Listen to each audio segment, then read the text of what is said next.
Imagine a boy so fast that the ground beneath his feet could barely keep up. Imagine a child who ran not for medals, not for fame, not even for money. He ran because it felt like flying. He ran because when he moved, the whole world seemed to slow down around him. That boy grew up to become the greatest sprinter in the history of the world. His name was Usain Bolt, and this is his story. But before the gold medals, before the world records, before the lightning pose that made billions of people smile, there was a small village in Jamaica. There was a shy, skinny boy who loved cricket more than running. There was a mother who prayed every night. There was a father who worked long, hard hours. And there was a dream so big that even the people who loved him most could not fully see it yet. This is not just a story about speed. This is a story about belief, about getting up when life knocks you down, about choosing to keep going when everything tells you to stop. This is the story of a human being who showed the world that impossible is just a word, and that word means nothing when you have heart. Let us go back to the beginning. The year was 1986. On the 21st of August, a baby boy was born in a small town called Sherwood Content in the parish of Trelawney, Jamaica. His parents named him Usain St. Leo Bolt. His father was called Wellesley Bolt. His mother was called Jennifer Bolt. They were a simple family. They ran a small grocery shop in the village. Life was not easy. Money was tight, but love was not. Sherwood Content was a quiet place. There were green hills all around. The roads were small and dusty. The children played outside under the warm Jamaican sun. There were no big malls. There were no video games. There were no fancy toys. There was just open space. There was just nature. There was just freedom. And young Usain loved that freedom. From the time he could walk, he was always moving. His mother used to say that she could never keep him still. He was always running from one place to another. He was always jumping, climbing, laughing. He was a ball of energy that never stopped. His parents would smile and shake their heads. They had no idea that one day the whole world would be watching those feet move. As a young boy, Usain did not think about running as a sport. His first love was cricket. He wanted to be a fast bowler. He loved the game deeply. He would spend hours playing cricket with his friends in the village. He also loved football. He was good at that too. Running was just something he did naturally. It was just part of who he was. It was as natural as breathing. School came, and Usain went to Waldensia Primary School. He was a fun student. He liked to laugh.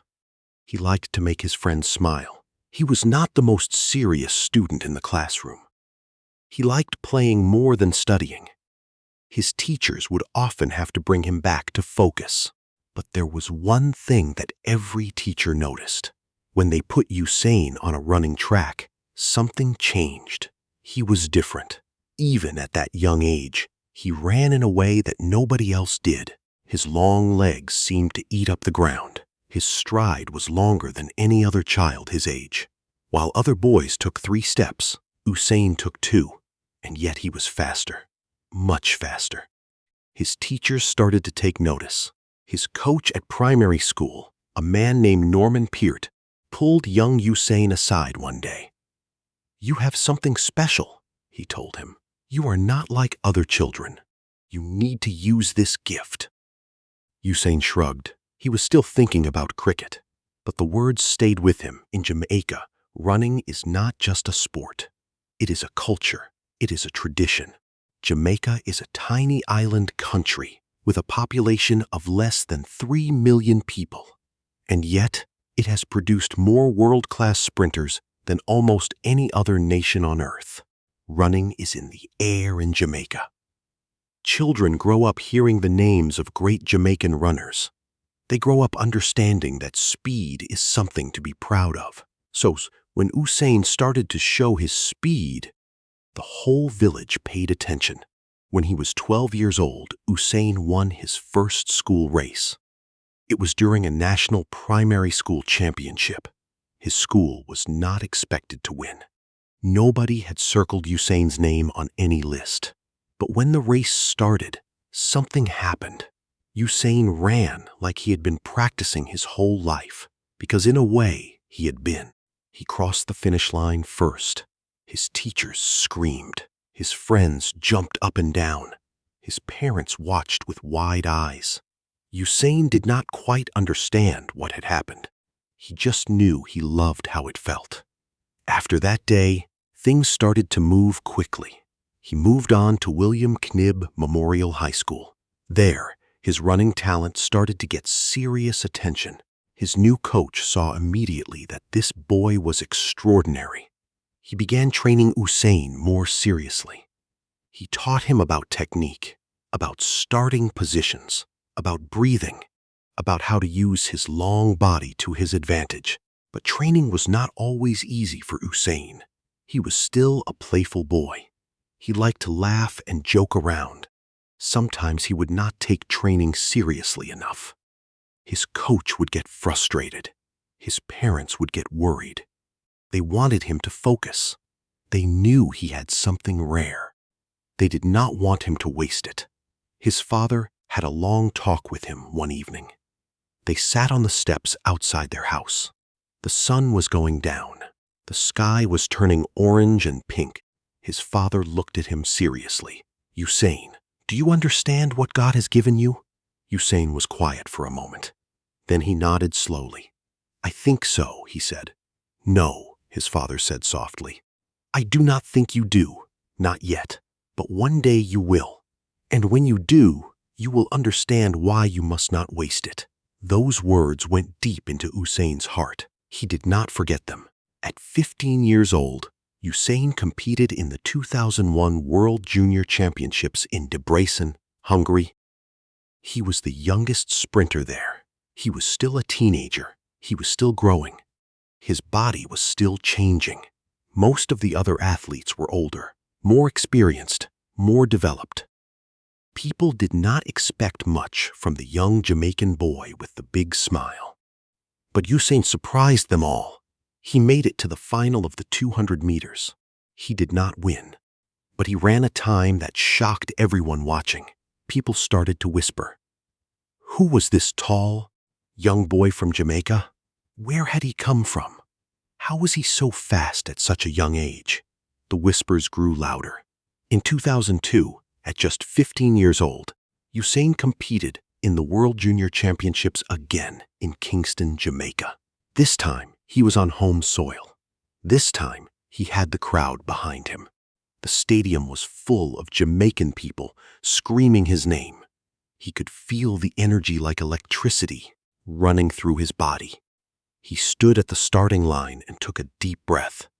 He won.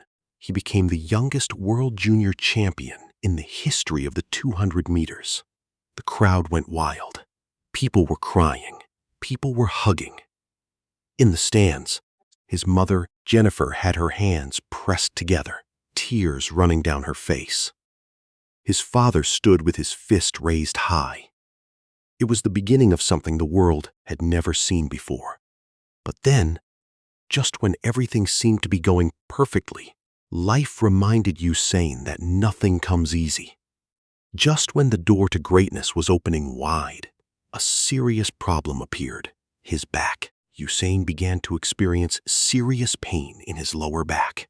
The pain came from a condition called scoliosis. This is when the spine grows in a curved shape instead of straight. For most people, this is a difficult condition to manage. For a sprinter whose entire performance depends on his body working perfectly, it was a massive problem. The doctors were concerned. They told him that the condition could get worse. They told him that he needed to be careful.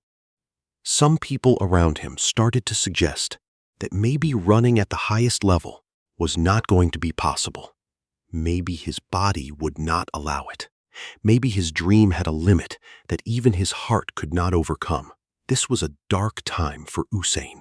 He was still a teenager. He was supposed to be full of energy and joy, but instead, he was lying in bed, dealing with back pain, wondering if his dream was already over before it had really begun. He would stare at the ceiling at night and ask himself hard questions. Was this all just a mistake? Was he fooling himself? Was his father wrong about the gift? But there was something inside Usain Bolt that refused to quit. There was a fire in him that pain could not extinguish. There was a voice deep inside him that kept saying the same thing, over and over again. Get up. Keep going. This is not the end. He listened to that voice. He worked with his medical team. He did exercises to strengthen his back and his core. He changed the way he trained. He adapted. He pushed through the pain on days when pushing through felt impossible. He showed a level of mental toughness that surprised even the people who knew him best.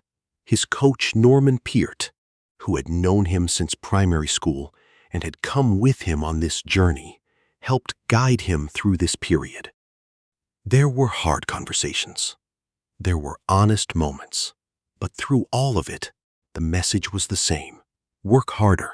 Be smarter. Never give up. Slowly, Usain got stronger. In 2003 and 2004, he continued competing. He was winning races in Jamaica. He was running fast times. But then came the 2004 Athens Olympics. Usain was 17 years old. He had qualified for the Games. He was going to compete on the biggest stage in the world. Many people were excited. Surely, this young prodigy would shine. But Athens was a disaster. Usain arrived at the Olympics carrying an injury. His hamstring was not right. He had been managing the problem for weeks. He tried to hide it. He tried to push through. But in the first round of the 200 meters, the hamstring gave way. He did not finish his race. He was eliminated before he could even show the world what he was capable of. He sat in the stadium after the race. His head was down. Around him, other athletes were warming down, talking to coaches, preparing for their next events. Usain sat alone with his thoughts. He had dreamed of this moment for so long. He had worked so hard to get here, and now it was over before it started. He was 17 years old. He was at the Olympics, and he was going home without a medal. People around the world who had been watching his rise felt disappointed. Some questioned whether he was ready for the highest level. Some said his body could not handle the pressure. Some said the back problem and the hamstring problem were signs that maybe Usain Bolt's body was simply too fragile for world-class competition. Usain heard those words. He read those articles. He felt the weight of that doubt, but he also heard his father's voice in his head. Do you understand what God has given you? He went home to Jamaica. He rested. He healed. And then he made a decision that would change everything. He decided to move from the 200 meters to the 100 meters. This was a bold move. The 100 meters is the most explosive event in track and field. It demands a level of power and technique that many sprinters spend their entire careers trying to master. Some people thought it was the wrong decision. They thought Usain's tall frame, nearly 6 feet 5 inches, was better suited for longer distances. Most 100 meters specialists were shorter, more compact, more explosive from the start. Usain was none of those things. But Usain and his new coach, Glenn Mills, believed something different. They believed that if Usain could fix his technique, if he could learn how to start better, if he could harness that incredible natural stride length at full speed, he could do something nobody had ever done before. They began to work. Glenn Mills was a serious man. He was experienced. He was respected in the world of track and field. He was not the kind of coach who gave easy praise. He pushed his athletes hard. He demanded discipline. He demanded focus. and he saw in Usain something he had never quite seen before. "You have a gear that nobody else has," he told Usain, "but you have to learn how to reach it." The years from 2005 to 2007 were years of hard work and growth. Usain trained intensely. He worked on his start, which had always been a weakness. He worked on his drive phase. He worked on his mechanics. He worked on his mind. He also dealt with more injuries, more setbacks, more moments of frustration. There were days when the training was so hard that Usain wondered why he was doing it. There were days when his body hurt so much that getting out of bed felt like a victory. There were days when he doubted himself quietly, in the dark, where nobody could see. But he always got up. He always came back to the track. He always ran. In 2007, things started to click. He ran some of the fastest times of his career up to that point. He started to feel the confidence building inside him.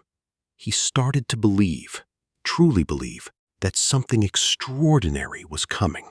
And then came 2008. The year 2008 was the year Usain Bolt became a legend. The Beijing Olympics were held in China in August of 2008. The world's best athletes had gathered. The stadium was stunning. The atmosphere was electric. Billions of people around the world were watching. Usain had qualified for both the 100 meters and the 200 meters. He arrived in Beijing with good preparation behind him. He had run well in the months leading up to the games. But nobody was fully prepared for what was about to happen. The morning of the 100 meters final arrived. 8 of the fastest men on earth stood in the starting blocks. The crowd was enormous. The noise was incredible. Television cameras from every corner of the world were pointed at that track. Usain stood tall. He looked calm. He smiled at the crowd. He looked around at the other runners. Then he settled into his blocks. The starter called them to their marks. Silence fell over the stadium, and then the gun fired. Usain Bolt shot out of the blocks. Not perfectly. His start was not his best, but within a few steps, something extraordinary began to happen. His legs began to move with a power and a rhythm that was simply different from everyone else. By the halfway point, he had pulled ahead. By 70 meters, he was so far in front that the race was already over. And then he did something that nobody expected. With about 15 meters to go, Usain Bolt began to celebrate. He spread his arms wide. He looked to the side at the crowd. He hammered his chest. He crossed the finish line in a pose that looked more like celebration than racing. And then the time appeared on the scoreboard, 9.69 seconds. A new world record. The crowd erupted. The commentators lost their voices. Athletes from other events who were warming up nearby stopped and stared at the scoreboard. People in living rooms all over the world jumped out of their chairs. Because what they had just witnessed was not just a win. It was not just a world record. It was something that seemed to belong to a different world entirely. And the most remarkable thing was this. Experts looked at the video later and calculated something incredible. Usain had celebrated early. He had slowed down near the end. If he had run through the finish line at full effort, the time would have been even faster. The world had not yet seen the true limit of this man. Usain gave his famous lightning bolt pose, and the world fell in love. 3 days later, he lined up for the 200 meters. The world was watching even more closely now. Could he do it again? Could one man truly be this fast over 2 distances? He could. He crossed the finish line in 19.19 seconds. Another world record, another gold medal, another moment that rewrote the record books. And then, just to make sure the world understood what it was watching, Usain joined his Jamaican teammates, and they ran the 4x100 relay. They broke the world record together. 3 gold medals, 3 world records. In one Olympics, the world was stunned. Usain Bolt had become something more than an athlete. He had become a symbol. He had become a story that parents would tell their children. He had become proof that the human body could do things that science said were not possible. But here is what many people did not see during that celebration. Here is what was happening behind the gold medals and the world records. There was a boy from a small Jamaican village who had been in pain, who had been told his back might stop him, who had fallen at the Athens Olympics, who had spent years in early morning training sessions when everyone else was sleeping, who had cried quietly when the injuries came, who had talked to his father on the phone and heard that gentle, steady voice reminding him to believe. The gold medals were not just rewards for speed. They were rewards for the years of sacrifice that nobody saw. The world saw 9.69 seconds. What the world did not see were the thousands of hours of work that made those seconds possible. After Beijing, Usain Bolt was the most famous athlete on the planet. He was recognized everywhere he went. Companies wanted him to represent their products. Magazines wanted his face on their covers. Children all over the world were doing the lightning bolt pose in playgrounds and classrooms. His home country of Jamaica celebrated like he was a national hero, because he was. But fame brought new challenges. When you are the most famous athlete in the world, the pressure is enormous. Every race is watched by millions. Every performance is analyzed and criticized. Every bad day is news. Every stumble is magnified. People who had never run a single race in their lives were suddenly experts on what Usain Bolt should be doing differently. The years between Beijing and the next Olympics were not always smooth. In 2009, Usain went to the World Championships in Berlin, Germany, and there, on a warm August evening, he did something that should not have been possible. He ran the 100 meters in 9.58 seconds. Almost 0.2 of a second faster than his already impossible world record. He ran the 200 meters in 19.19 seconds, another world record. The physics professors were confused. The biomechanics experts had to rewrite their papers. Usain Bolt was not just the fastest man alive. He was the fastest man in recorded history, but even kings have hard days. In the 2011 World Championships in Daegu, South Korea, Usain made a mistake that cost him everything in the most important race. In the 100 meters final, he false started. In athletics, a false start means immediate disqualification. There are no second chances. You leave your blocks before the gun fires, and your race is over before it begins. The moment it happened, the stadium went silent. Usain stood up from his blocks and looked around in disbelief. He pressed his hands to his face. He shook his head slowly. Around him, his competitors looked equally shocked. Nobody had expected this.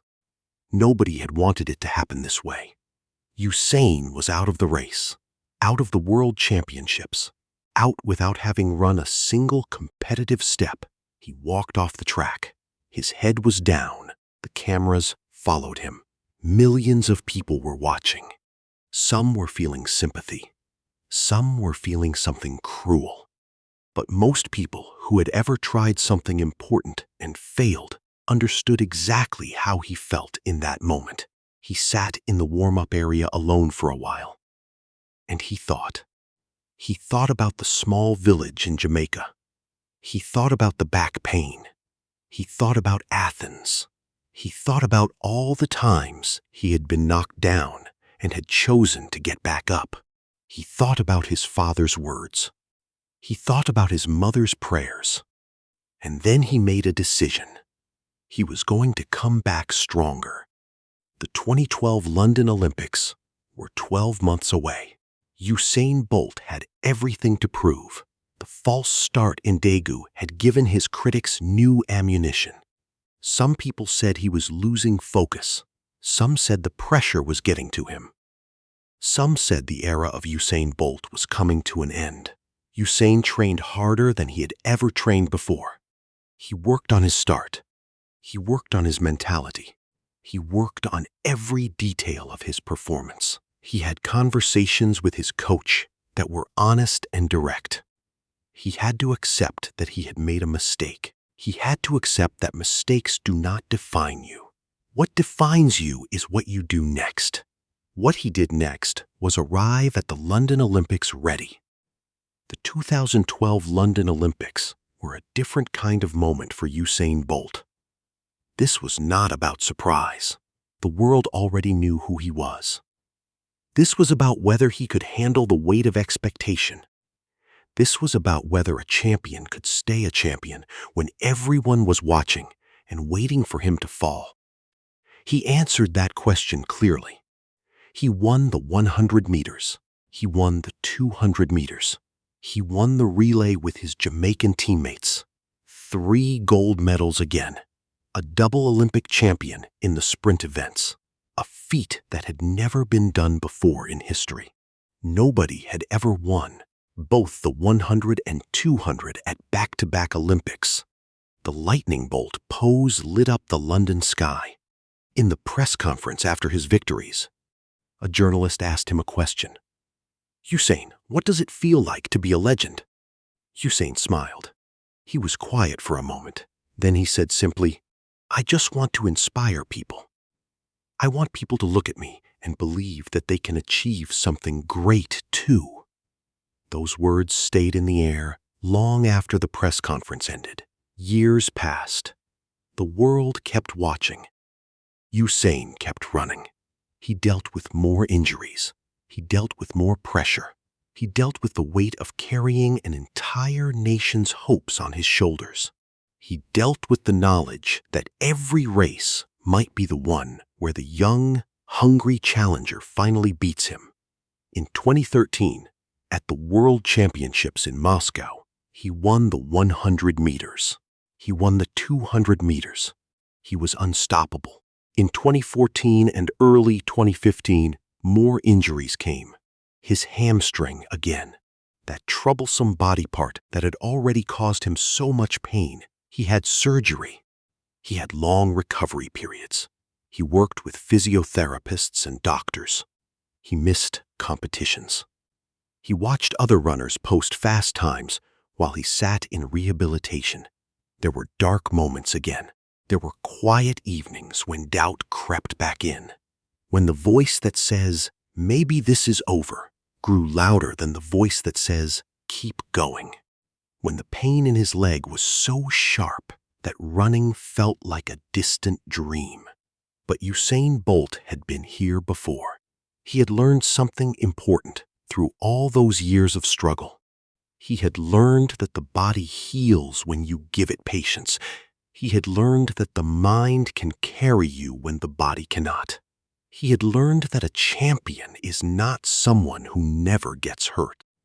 A champion is someone who gets hurt and comes back anyway. He came back. He arrived at the 2015 World Championships in Beijing, the same city where he had first electrified the world 7 years before. There was something poetic about that, something full circle. He was older now. His body had been through more. The young challengers were faster than they had ever been. The margins were getting smaller. But on the night of the 100 meters final, Usain Bolt ran 9.79 seconds and crossed the line first.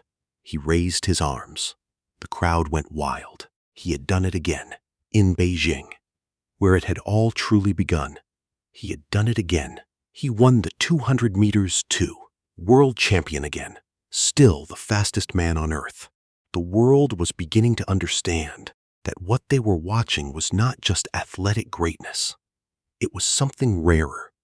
It was the story of a man who had refused, over and over again, to let circumstance decide his destiny. And then came the final chapter, the 2016 Rio Olympics in Brazil. Usain Bolt was 29 years old. In sprinting, that is not young. The body begins to slow. The reaction times get slightly longer. The recovery between races takes more time. The challengers are younger, fresher, hungrier. And this time, the world knew it might be the last time they would see Usain Bolt compete at an Olympic Games. The atmosphere in Rio was electric in a different way. It was not just excitement. It was gratitude. The world had gathered to witness something precious, knowing it could not last forever. Journalists were writing their tributes. Television networks were preparing their tribute videos. People all over the world were watching with a kind of sweet sadness, knowing they were seeing the last pages of a great story being written. Usain could feel it. In the days before his events, he spoke to his mother on the phone. Jennifer Bolt, who had watched every race her son had ever run, who had prayed before every competition, who had cried tears of joy and pain along the way. "Are you ready?" she asked. "Yes," he said. "I am ready." "Run for yourself," she said. "Not for the medals, not for Jamaica. Run for the love of running, the way you did when you were a little boy." He held on to those words. The 100 meters final in Rio came on a warm South American evening. The stadium was full to every last seat. The noise was enormous. The tension was almost physical. 8 of the fastest men in the world crouched in their blocks. Usain took his position. He breathed slowly. He closed his eyes for just a moment. He thought about a little boy running on dusty roads in Sherwood Content, Jamaica. Running just because it felt like flying. The gun fired. He ran. He crossed the line first, 9.81 seconds. A third consecutive Olympic gold medal in the 100 meters, a historic triple-triple. He had now won the 100 meters at 3 successive Olympic Games. Something nobody had ever done. Something nobody might ever do again. He dropped to his knees on the track. He put his face in his hands. The crowd was deafening. His teammates ran to him.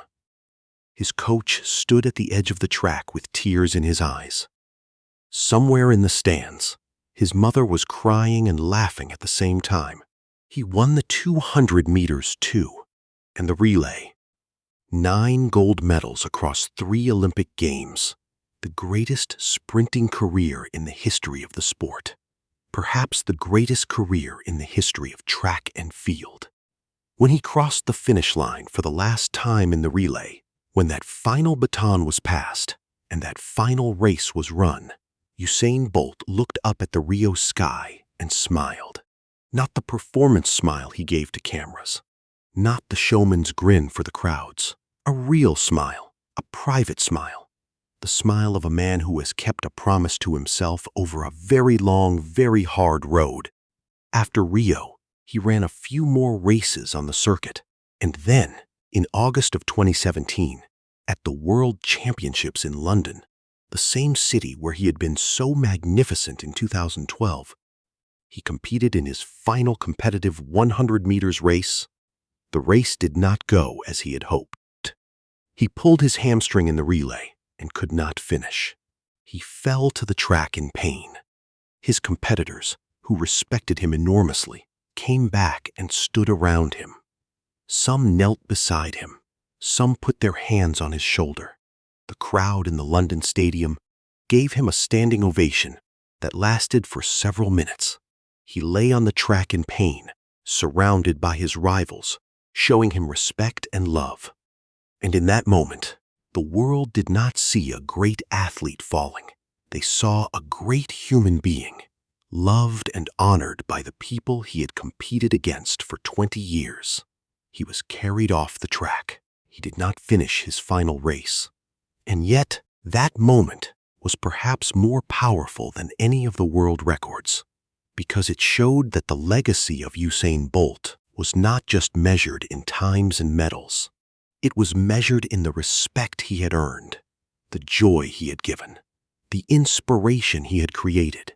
In September of 2017, Usain Bolt officially announced his retirement from professional athletics.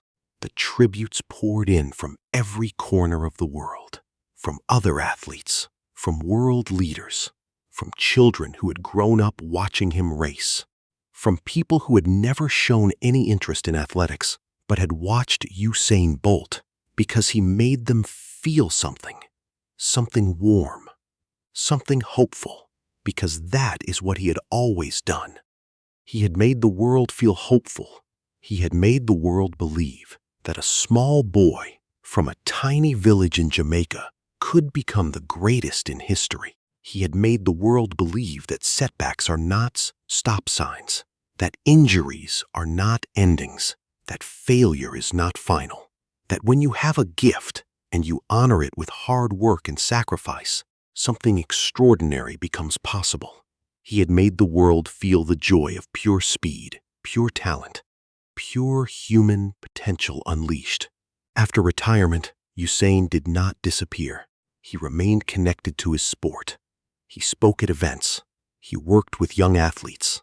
He supported sports programs in Jamaica and around the world. He became a father. He started businesses. He lived a full, joyful life beyond the track. But perhaps the most important thing he did after retirement was tell his story honestly. He talked about the back pain. He talked about the Athens failure.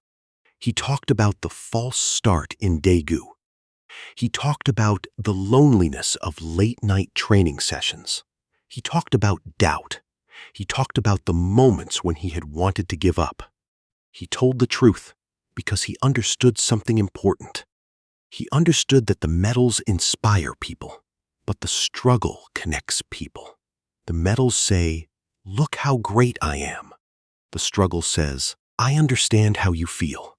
I have been there, and I got up, and so can you." That is the real gift of Usain Bolt, not the 9.58, not the 8 Olympic gold medals, not the 11 World Championship golds, not the lightning pose or the playful personality or the way he made the world's most serious athletic competition look like pure joy. The real gift was the message that your start does not determine your finish, that where you come from does not limit where you can go, that the body will sometimes fail you, but the spirit does not have to, that greatness is not given, it is built, one hard day at a time, one training session at a time, one choice to get up instead of staying down, made over and over again across the course of a long and difficult life. There is a generation of children all over the world who grew up watching Usain Bolt.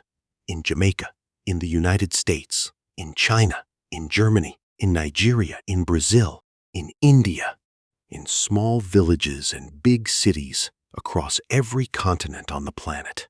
Children who pressed their arms back like lightning bolts in playgrounds. Children who pretended they were Usain Bolt on the way home from school, sprinting down pavements and laughing. Those children grew up with a picture in their hearts of what is possible. A picture of a tall Jamaican man with a huge smile, crossing the finish line faster than any human being who had ever lived, pointing to the sky in pure joy. That picture will stay with them forever. And when those children face hard days, when they fail at something important, when they get hurt or knocked down or told that they are not good enough, they will have that picture in their hearts, and they will remember the fastest man who ever lived was once a skinny boy with a bad back who fell at his first Olympics. And he got up. Think about what that means for a moment. Think about all the times in your own life when you have been knocked down, when something you worked for did not go the way you planned, when the pain was too much and the path was too long and the goal seemed too far away. In those moments, you have a choice. You can stay down, or you can do what Usain Bolt did. You can find the voice inside you that says, "Get up." You can find the picture your heart holds of what is possible. And you can get up. The track does not care where you come from. It does not care about your background. It does not care what people have said about you. It does not care how many times you have fallen. It only cares about what you do next. And what Usain Bolt did next over and over again, across 20 years of racing, was choose to run. He chose to run with everything he had. He chose to give his gift fully to the world.